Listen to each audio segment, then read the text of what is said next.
You're sitting there, you're doing your work, but it just feels like you got this little thing on your shoulder. That could be your micromanager. We've all been there. You are not alone. So in today's video, I want to share what I've learned over way too long in the workforce that might be able to help you deal with your micromanagement problem. Welcome to the channel, Leadership with Mike. On this channel, I help you become a more confident leader, and I do that with no nonsense sense, if that makes any sense. Before we get into the video, check the description when we're finished for more resources to help you not be one of these micromanagers. So when I said you're not alone, if you do a quick Google search, you will find so many surveys, and they all say the same thing. More than 50% of employees feel they're being micromanaged.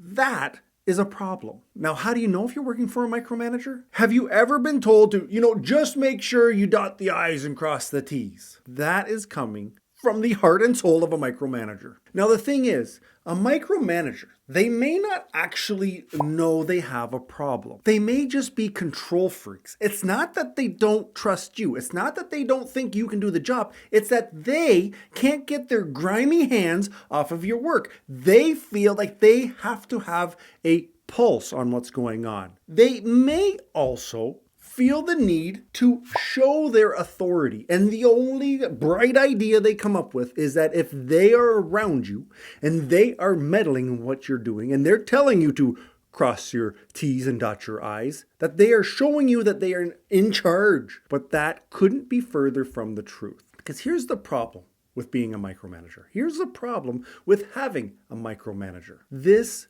breeds resentment within the team, within the individuals. Nobody wants to come to work and feel that they can't do anything right, that they need permission for absolutely everything going on in the day. This is severely demoralizing. And when you have a micromanager, what it really does is it stifles creativity. It stifles innovation. People, your team, will always second guess themselves because if you're just meddling in their business, they don't think that they can do anything right. So it just makes it so that they don't want to try anything extra because they know that you or somebody who's a micromanager is going to be coming down their throat saying, but why did we do it like this? And I wouldn't have allowed that. Nobody works well in that environment. What I want you to understand is that micromanagement, for the most part, has come down to the manager's insecurity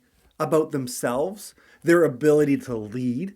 If anything, they are hugely suffering from imposter syndrome. So they feel the need to compensate it by telling everybody exactly what to do and showing them exactly why they're in charge. Being a micromanager just shows your employees that you don't trust them. It shows a leader's inability to actually lead. Micromanagement can lead to a lot of problems. Here's a few of them. Decreased productivity, decreased morale, increased turnover. When employees, maybe yourself, feel like you're constantly being monitored, feel like everything you do is being nitpicked, that makes it so that you can't be creative. It makes it so that people don't want to come into work because they just feel like, what's the point? I can't do anything right anyways. The boss is so perfect, I guess the boss should do everything themselves. When people feel like this, usually what they'll end up doing when it becomes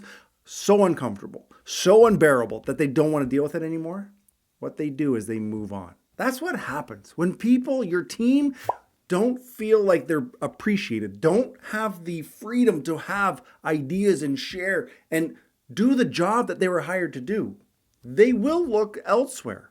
Now, what are you going to do if you're being micromanaged? The first thing is that you have to try to talk to your manager. I know this is going to feel awkward, but at the end of the day, they may not know that they're micromanaging you. They may not see that it's a problem. I'm not telling you to go and call this person a micromanager. I'm telling you to talk to them and perhaps ask for a little bit of freedom. Just say, let me try this. Let me spread my wings. Don't say those words exactly, but give that idea a try. If you're feeling like you're being micromanaged, keep documentation. Why? Because it helps when you have further discussions with that manager or their manager, however it comes to be. Have specifics, dates, times, and what is it about their style that made you feel they were micromanaging you. It's easy for me to say, yeah, John's been micromanaging me. How? Well, I don't know. He's just always over my shoulder. That means nothing. Have your documentation.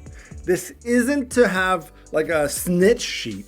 It's to jog your memory as to exacts, because that's what anybody in HR, upper management, they want to know specifically what the issue is. And if you can't share that, then it's almost like it didn't happen. And I want you to remember this. If you don't remember anything of this video, I want you to take home with you. You're not alone.